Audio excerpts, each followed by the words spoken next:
The classroom buzzed with the faint hum of fluorescent lights and the tapping of pencils against desks. It was Thursday morning, the kind of morning when minds drifted, especially with spring in the air. But for Ms. Aldridge, there was no excuse for inattention, not in her science class. She was halfway through explaining renewable energy principles when she caught sight of Darius again. Back row. Leaning slightly to the left. Eyes fixed out the window, lips moving just barely, as if whispering to himself. She clenched the chalk between her fingers. "Darius," she snapped, voice sharp enough to cut through the murmurs. "Would you care to join the rest of us, or are the clouds more educational today?" Heads turned. A few students snickered. Darius jolted upright. "Sorry, ma'am," he said, barely above a whisper. "That's not the first time, is it?" She pressed, stepping forward.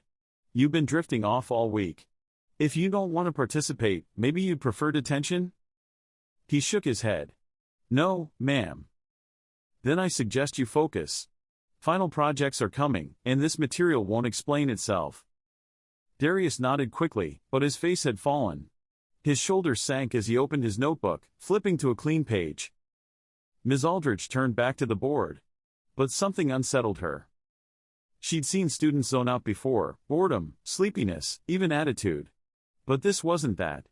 There was an intensity in his gaze when he stared out that window, not emptiness. Like he was watching something only he could see. Still, she brushed it off. One more distracted student wasn't her problem. Not this semester. But she didn't yet know that the very project she was lecturing about, innovation, imagination, impact, was quietly blooming in the hands of the boy she just called out. And soon, the world would know his name. When the final bell rang, students gathered their backpacks with the usual rustle of relief. Chairs scraped against the floor, conversations bubbled up, and laughter filled the air. Darius, however, didn't move. He waited until the classroom was nearly empty before slowly approaching Ms. Aldridge's desk, clutching a battered spiral notebook against his chest like a shield. She didn't look up at first. "Sit," she said, flipping through some papers. "This isn't the first time you've been caught zoning out. What's going on with you, Darius?" He hesitated before speaking. "I wasn't ignoring you. I was thinking." "Thinking about what?" she said, exasperated. Because it certainly wasn't about renewable energy. He glanced at her, then looked down again. Actually, it was. Ms. Aldridge raised an eyebrow. Darius carefully placed the notebook on the desk between them. "I didn't mean to be disrespectful. It's just. Sometimes I get ideas in my head and I have to follow them or I'll lose them. I was working on something." She stared at the worn cover. It was plain, except for a faint pencil sketch on the corner, a shape that looked like a box with tubes coming out of it. "Open it," he said quietly. Ms. Aldridge flipped to the first page, expecting sketches of superheroes or rap lyrics. Instead, she found detailed blueprints. Page after page filled with engineering diagrams, handwritten notes, fluid dynamics calculations, and labels so precise they looked like they were lifted from a technical manual. "What is this?" she asked, stunned. "It's a portable water purifier," Darius said. "Uses solar panels and gravity-fed filtration. I've been testing designs at home using old parts from my uncle's garage." "You made this up?" she asked. Darius nodded. "I want it to work in places where people don't have electricity or clean water. It has to be cheap. Like, real cheap." Ms. Aldridge's mouth opened, then closed again. This wasn't daydreaming. This was design. Functional. Thought out. Innovative. And all of it had been hidden in the notebook of the boy she thought wasn't paying attention. She looked up, and for the first time, truly saw him. That night, Ms. Aldridge sat at her kitchen table with Darius's notebook spread open before her, next to her untouched cup of tea. She had intended to glance through a few pages and maybe give him a word of encouragement the next day. But the deeper she read, the more stunned she became. The designs weren't just clever, they were remarkably sophisticated. Darius had not only drawn a working prototype of a small-scale, solar-powered water purification system, he had calculated flow rates, energy efficiency, and even included contingency notes for environments with low sunlight or limited access to spare parts. He had thought of everything. She turned another page and saw equations that matched what she had taught, and in some cases went beyond it. The filtration system used layers of biochar, sand, and a UVC sanitizing component. It was something one might expect to see in a university lab, not in the back row of a high school classroom. She pulled out her laptop and began searching. Models that did half of what Darius had designed cost thousands of dollars. His version could potentially be built for under $50. She leaned back, staring at the notebook, heart racing. This isn't just a school project, she thought. This is a real solution. This could help people. This could change things. And she had nearly punished him for not paying attention. A pit of guilt sank in her chest. How many other Darius S. had she missed over the years? How many sparks had she snuffed out? Not this time. She closed the notebook carefully, as if it were made of glass, and stared at it in silence. Tomorrow, everything would change, for him. And for her. The next morning, Ms. Aldridge walked into the school office carrying Darius's notebook like a sacred artifact.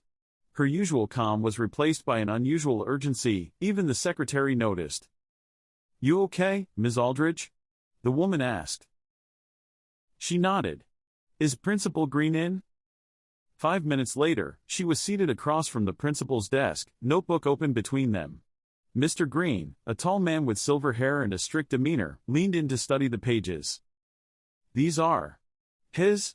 he asked after a long silence. "Yes. Every line. Every drawing. He's been working on it for months." The principal flipped through the blueprints, visibly impressed but cautious. "And he's only in 10th grade?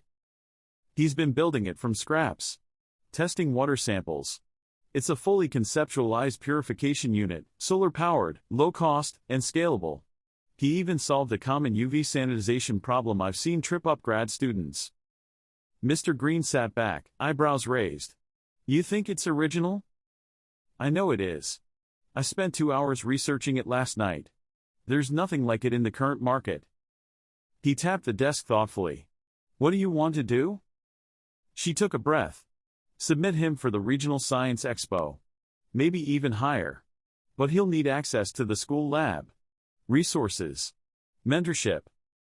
Mr. Green nodded slowly. "You believe in this student now?" "I do. And I was wrong not to before." He smiled faintly, "A rare occurrence. We can make that happen.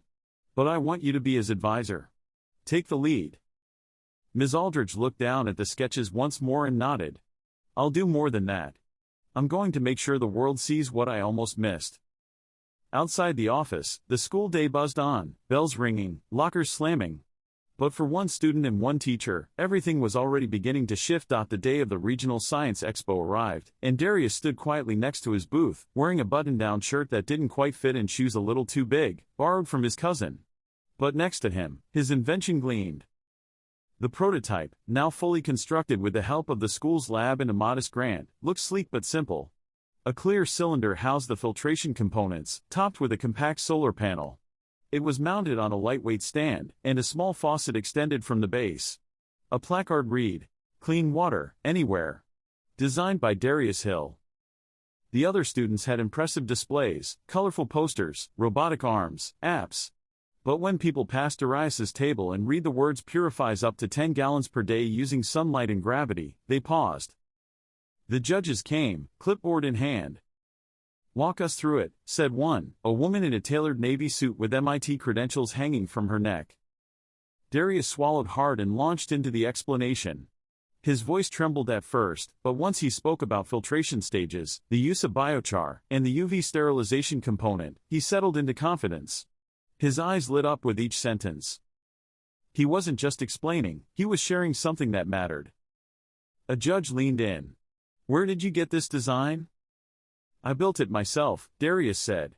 "I mean, it's my idea. I researched parts on YouTube, open source designs, but I wanted to fix problems those didn't solve." Another judge raised an eyebrow. "You know this could be used in disaster zones." Darius nodded. "That's the goal. Places hit by floods. Or refugee camps.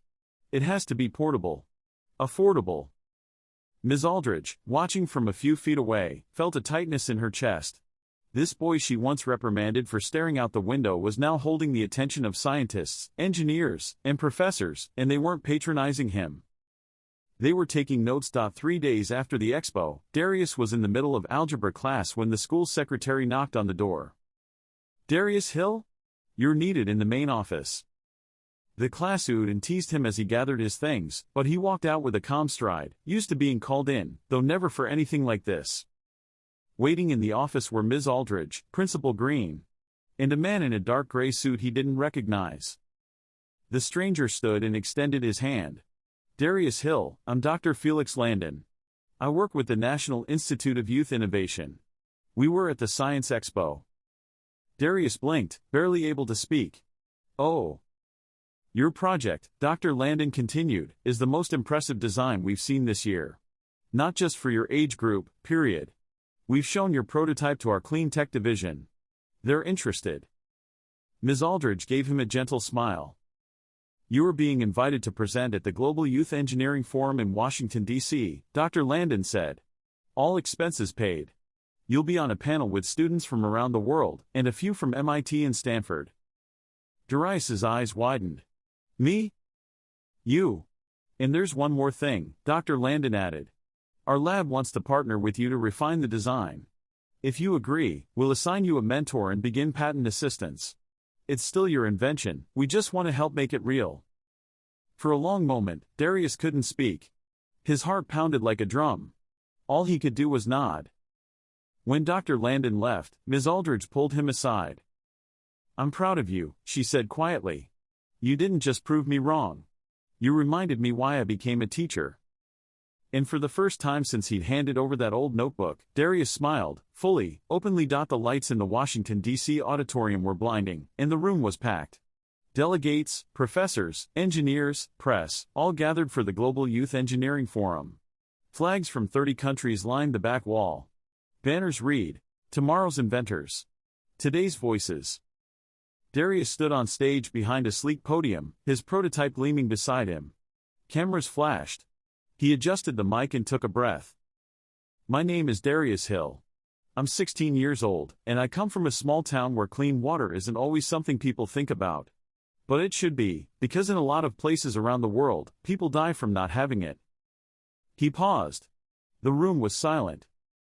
"So, I built something that could help. Not just for science class. Not for a grade. But because I believe we should be solving real problems, no matter how old we are, or where we're from." On the big screen behind him, his prototype rotated in 3D. Then came footage from the Science Expo. Diagrams. A field test showing the purifier filtering murky water into a clear, drinkable stream. The crowd broke into applause before he even finished. In the front row, Ms. Aldridge sat with tears in her eyes. Around her, teachers, scientists, and even diplomats leaned in to ask about her student. After his speech, Darius was swarmed. Reporters asked for interviews. A woman from UNICEF requested a meeting. One investor asked if he'd thought of turning it into a startup. And through it all, Darius stayed humble. Calm. Focused. Because this wasn't about fame. It wasn't even about the prize he later won that day, Top Innovation for Global Impact. It was about the fact that the kid once scolded for daydreaming had turned his quiet thoughts into something real. Something powerful. And now, the world was listening.